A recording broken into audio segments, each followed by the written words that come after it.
नमस्कार। कहानी कमल में आपका स्वागत है। आइए आज सुनते हैं रविंद्रनाथ टैगोर जी की लिखी कहानी काबुली वाला।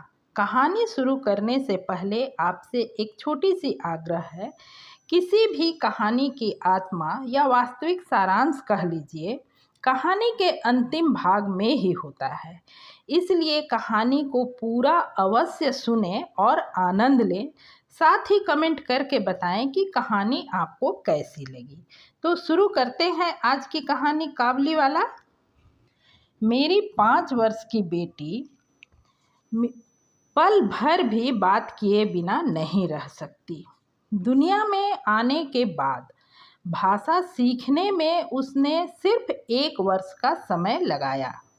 उसके बाद से जितनी देर तक वह सो नहीं पाती, उससे पल भर भी चुप नहीं रहा जाता। उसकी माता बहुधा डांट फटकार कर उसकी चलती जबान बंद कर देती है, किंतु मुझसे ऐसा नहीं हो पाता। मिन्नी का मौन मुझे ऐसा अस्वाभाविक सा प्रतीत होता है कि मुझसे वह अधिक देर तक सहा नहीं जाता, और यही कारण है कि मेरे साथ उसके भावों का आदान प्रदान कुछ अधिक उत्साह के साथ ही होता है। सवेरे मैंने अपने उपन्यास के 17वें अध्याय में हाथ लगाया ही था कि इतने में मिन्नी ने आकर कहना आरंभ कर दिया, बाबूजी, रामदयाल दरबान कल काक को कौवा कह रहा था। वह कुछ नहीं जानता ना। भोला कहता था आकाश मुंह से पानी फेंकता है, इसी से वर्षा होती है। अच्छा बाबूजी, भोला झूठ मूठ कहता है ना? खाली बकबक किया करता है, दिन रात बकता रहता है। इस विषय में मेरी राय की तनिक भी राह देखे बगैर चट से धीमे स्वर में एक जटिल प्रश्न कर बैठी, बाबूजी, माँ तुम्हारी कौन लगती है? मिन्नी, तू जा भोला के साथ खेल, मुझे अभी काम है। अच्छा। तब उसने मेरी मेज के पार्श्व में पैरों के पास बैठकर अपने दोनों घुटने और हाथों को हिला हिलाकर बड़ी शीघ्रता से मुंह चलाकर अटकन बटकन दही चटा के कहना आरंभ कर दिया। जबकि मेरे उपन्यास के अध्याय में प्रताप सिंह उस समय कंचनमाला को लेकर रात्रि के प्रगाढ़ अंधकार में बंदी गृह के ऊंचे झरोखे से नीचे कलकल करती हुई सरिता में कूद रहे थे। मेरा घर सड़क किनारे पर है।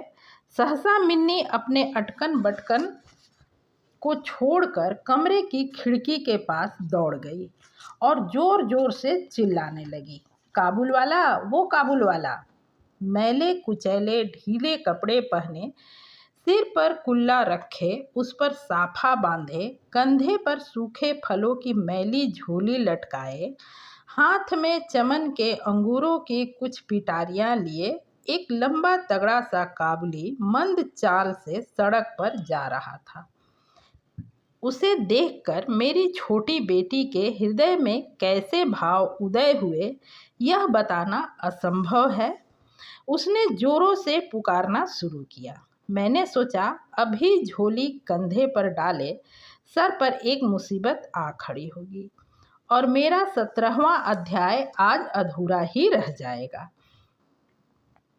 किंतु मिन्नी के चिल्लाने पर ज्यों ही काबुली ने हंसते हुए उसकी ओर मुंह फेरा और घर की ओर बढ़ने लगा, त्यों ही मिन्नी भय खाकर भीतर भाग गई। फिर उसका पता ही नहीं लगा। उसके छोटे से मन में वह अंधविश्वास बैठ गया था कि उस मैली कुचैली झोली के अंदर ढूंढने पर उस जैसी और भी जीती जागती बच्चियां निकल सकती हैं। इधर काबुली ने आकर मुस्कुराते हुए मुझे हाथ जोड़कर अभिवादन किया और खड़ा हो गया। मैंने सोचा वास्तव में प्रताप सिंह और कंचनमाला की दशा अत्यंत संकटापन्न है, फिर भी घर में बुलाकर इससे कुछ ना खरीदना अच्छा न होगा। कुछ सौदा खरीदा गया। उसके बाद मैं उससे इधर उधर की बातें करने लगा। खुद रहमत रूस अंग्रेज सीमांत रक्षा के बारे में गपशप करने लगा। अंत में उठकर जाते हुए उसने अपनी मिली-जुली भाषा में पूछा, बाबूजी, आपकी बच्ची कहाँ है? मैंने मिन्नी के मन में व्यर्थ का भय दूर करने के अभिप्राय से उसे भीतर से बुला लाया। वह मुझसे बिल्कुल लगकर काबुली के मुख और झोली की ओर संदेहात्मक दृष्टि डालती हुई खड़ी रही। काबुली ने झोली में से किशमिश और खुबानी निकाल कर देना चाहा, पर उसने नहीं लिया और दुगुने संदेह के साथ मेरे घुटनों से लिपट गई। उसका पहला परिचय इसी प्रकार हुआ। इस घटना के कुछ दिन बाद एक दिन सवेरे मैं किसी आवश्यक कार्यवश बाहर जा रहा था। देखूं तो मेरी बिटिया दरवाजे के पास बेंच पर बैठी हुई काबुली से हंस हंस कर बातें कर रही है और काबुली उसके पैरों के समीप बैठा बैठा मुस्कुराता हुआ ध्यान से सुन रहा है और बीच बीच में अपनी राय मिली-जुली भाषा में व्यक्त भी करता जा रहा है। मिन्नी को अपने 5 वर्ष के जीवन में बाबूजी के सिवा ऐसा धैर्य वाला श्रोता शायद ही कभी मिला हो। देखा तो उसका फ्रॉक का अग्रभाग बादाम किशमिश से भरा हुआ है। मैंने काबुली से कहा, इसे यह सब क्यों दे दिया? अब कभी मत देना, कहकर कुर्ते की जेब से एक अठन्नी निकालकर उसे दी। उसने बिना किसी हिचक के अठन्नी लेकर अपनी झोली में रख ली। कुछ देर बाद घर लौटकर देखता हूँ तो उस अठन्नी ने बड़ा भारी उपद्रव खड़ा कर दिया है। मिन्नी की माँ एक सफ़ेद चमकीला गोलाकार पदार्थ हाथ में लिए डांट डपट कर मिन्नी से पूछ रही थी, तूने यह अठन्नी पाई कहाँ से, बता। मिन्नी ने कहा, काबली वाले ने दी है। काबली वाले से तूने अठन्नी ली कैसे, पहले यह बता। मिन्नी ने रोने का उपक्रम करते हुए कहा, मैंने मांगी नहीं थी, उसने आप ही दे दिए। मैंने जाकर मिन्नी की उस अकस्मात मुसीबत से रक्षा की और उसे बाहर ले आया। मालूम हुआ कि काबुली के साथ मिन्नी की यह दूसरी ही भेंट थी, सो बात नहीं है। इस दौरान में वह रोज आता रहा है और पिस्ता बादाम की रिश्वत दे देकर मिन्नी के छोटे से हृदय पर बहुत अधिकार कर लिया है। देखा कि इस नई मित्रता में बंधी हुई बातें और हंसी ही प्रचलित है। जैसे मेरी बिटिया रहमत को देखते ही हंसती हुई पूछती, काबुल वाला, ओ काबुल वाला, तुम्हारी झोली के भीतर क्या है? काबुली, जिसका नाम रहमत था, एक अनावश्यक चंद्र बिंदु जोड़कर मुस्कुराता हुआ उत्तर देता, हाँ बिटिया, उसके परिहास का रहस्य क्या है यह तो नहीं कहा जा सकता, फिर भी इन नए मित्रों को इसके तनिक विशेष खेल सा प्रतीत होता और जाड़े के प्रभात में एक सयाने और एक बच्ची की सरल हंसी सुनकर मुझे भी बड़ा अच्छा लगता। उन दोनों मित्रों में और भी एक आध बात प्रचलित थी। रहमत मिन्नी से कहता, तुम ससुराल कभी मत जाना, अच्छा। हमारे देश की लड़कियां जन्म से ही ससुराल शब्द से परिचित रहती है, किंतु हम लोग तनिक कुछ नई रोशनी के होने के कारण तनिक सी बच्ची को ससुराल के विषय में विशेष ज्ञानी नहीं बना सके थे। अतः रहमत का अनुरोध वह स्पष्ट रूप से नहीं समझ पाती।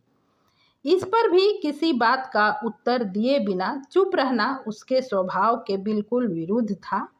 उल्टे वह रहमत से ही पूछती, तुम ससुराल जाओगे? रहमत काल्पनिक ससुर के लिए अपना जबरदस्त गुस्सा तान कर कहता, हम ससुर को मारेगा। सुनकर मिन्नी ससुर नामक किसी अनजाने जीव की दुर्अवस्था की कल्पना करके खूब हंसती। देखते देखते जाड़े की सुहावनी ऋतु आ गई। पूर्व युग में इसी समय राजा लोग दिग्विजय के लिए कूच करते थे। मैं कलकत्ता छोड़कर कभी कहीं नहीं गया, शायद इसीलिए मेरा मन ब्रह्मांड में घूमा करता है, यानी मैं अपने घर में ही चिर प्रवासी हूँ। बाहरी ब्रह्मांड के लिए मेरा मन सर्वदा आतुर रहता है। किसी विदेश का नाम आगे आते ही मेरा मन वहीं की उड़ान लगाने लगता है। इसी प्रकार किसी विदेशी को देखते ही तत्काल मेरा मन सरिता पर्वत बीहड़ वन के बीच में एक कुटीर का दृश्य देखने लगता है और एक उल्लासपूर्ण स्वतंत्र जीवन यात्रा की बात कल्पना में जाग उठती है। इधर देखा तो मैं ऐसी प्रकृति का प्राणी हूँ जिसका अपना घर छोड़कर बाहर निकलने में सिर कटता है।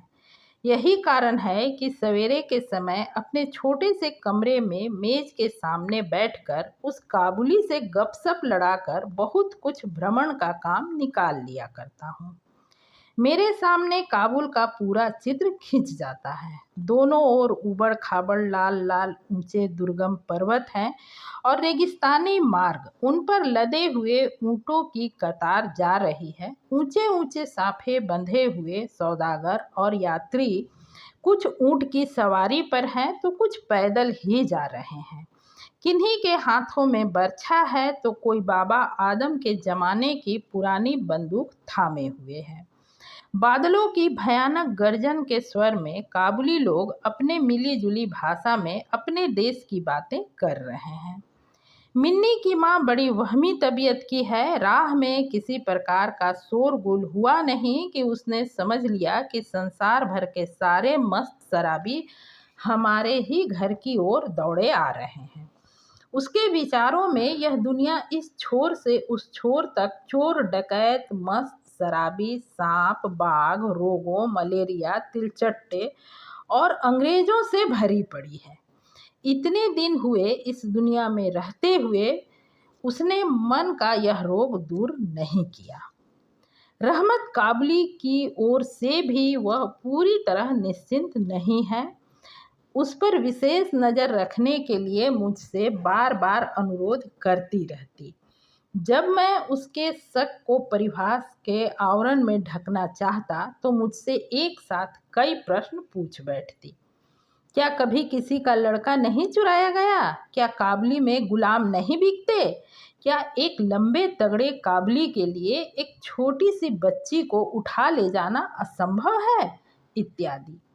मुझे मानना पड़ता कि यह बात नितांत असंभव हो सो बात नहीं, पर भरोसे के काबिल नहीं। भरोसा करने की शक्ति सबके समान नहीं होती। अतः मिन्नी की माँ के मन में भय ही रह गया, लेकिन केवल इसीलिए बिना किसी दोष के रहमत को अपने घर में आने से मना मैं न कर सका। हर वर्ष रहमत माघ मास में लगभग अपने देश लौट जाता है।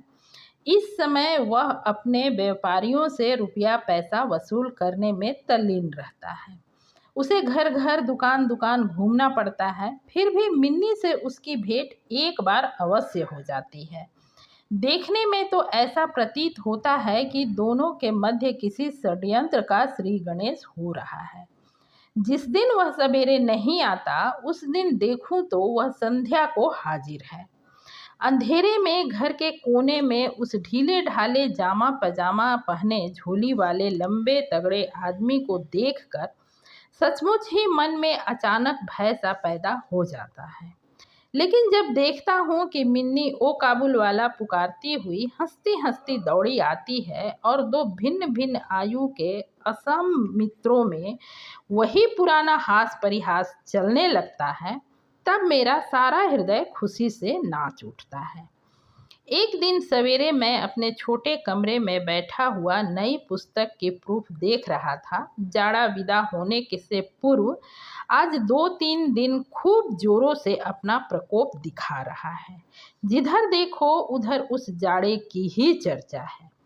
ऐसे जाड़े पाले में खिड़की में से सवेरे की धूप मेज के नीचे मेरे पैरों पर आ पड़ी। उसकी गर्मी मुझे अच्छी प्रतीत होने लगी। लगभग 8 बजे का समय होगा। सिर से मफलर लपेटे उषा चरण सवेरे की सैर करके घर की ओर लौट रहे थे। ठीक इस समय राह में एक बड़े जोर का शोर सुनाई दिया।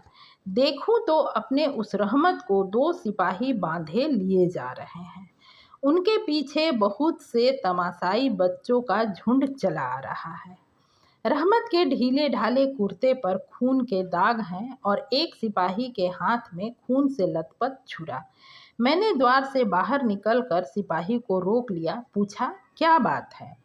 कुछ सिपाही से और कुछ रहमत से सुना कि हमारे एक पड़ोसी ने रहमत से रामपुरी चादर खरीदी थी, उसके कुछ रुपए उसकी ओर बाकी थे जिन्हें देने से वह साफ इनकार कर रहा था। बस इसी पर दोनों में बात बढ़ गई और रहमत ने छुरा निकालकर भोंक दिया। रहमत उस झूठे बेईमान आदमी के लिए भिन्न भिन्न प्रकार के अपशब्द सुना रहा था। इतने में काबुल वाला, ओ काबुल वाला पुकारती हुई मिन्नी घर से निकल आई। रहमत का चेहरा क्षण भर में कौतुक हास्य से चमक उठा। उसके कंधे पर आज झोली नहीं थी, अतः झोली के बारे में दोनों मित्रों की अभ्यस्त आलोचना न चल सकी। मिन्नी ने आते के साथ ही उससे पूछा, तुम ससुराल जाओगे? रहमत ने प्रफुल्लित मन से कहा, हाँ वहीं तो जा रहा हूँ। रहमत ताड़ गया कि उसका यह जवाब मिन्नी के चेहरे पर हंसी न ला सकेगा और तब उसने हाथ दिखाकर कहा, ससुर को मारता पर क्या करूं, हाथ बंधे हुए हैं। छुरा चलाने के जुर्म में रहमत को कई वर्ष का कारावास मिला। रहमत का ध्यान धीरे धीरे मन से बिल्कुल उतर गया। हम लोग अब अपने घर में बैठकर सदा के अभ्यस्त होने के कारण नित्य के काम धंधों में उलझे हुए दिन बिता रहे थे। एक स्वाधीन पर्वतों पर घूमने वाला इंसान कारागार के प्राचीरों के अंदर कैसे वर्ष पर वर्ष काट रहा होगा, यह बात हमारे मन में कभी उठी ही नहीं। और चंचल मिन्नी का आचरण तो और भी लज्जाप्रद था। यह बात उसके पिता को भी माननी पड़ेगी।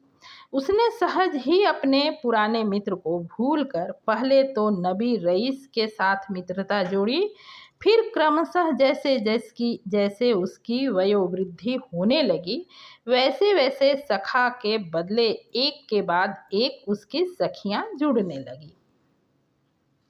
और तो क्या, अब वह अपने बाबूजी के लिखने के कमरे में भी दिखाई नहीं देती।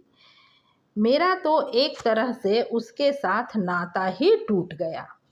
कितने ही वर्ष बीत गए, वर्षों बाद आज फिर शरद ऋतु आई है। मिन्नी की सगाई की बात पक्की हो गई है। पूजा की छुट्टियों में उसका विवाह हो जाएगा। कैलाश वासिनी के साथ साथ अब की बार हमारे घर की आनंदमयी मिन्नी भी माँ बाप के घर में अंधेरा करके ससुराल चली जाएगी। सवेरे दिवाकर बड़ी सज धज के साथ निकले हैं। वर्षों के बाद शरद ऋतु की यह नई धवल धूप सोने में सुहागे का काम दे रही है। हमारे घर पर दिवाकर के आगमन से पूर्व ही शहनाई बज रही है।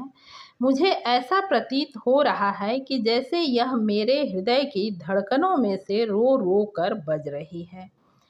मेरी मिन्नी का आज विवाह है। सवेरे से घर बवंडर बना हुआ है। हर समय आने जाने वालों का तांता बंधा हुआ है।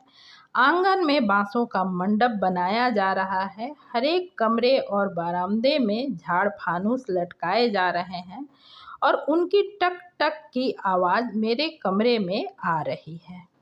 मैं अपने लिखने पढ़ने के कमरे में बैठा हुआ हिसाब लिख रहा था। इतने में रहमत आया और अभिवादन करके खड़ा हो गया। पहले तो मैं उसे पहचान न सका। उसके पास न तो झोली थी और न पहले जैसे लंबे लंबे बाल और न चेहरे पर पहले जैसे दिव्य ज्योति ही थी।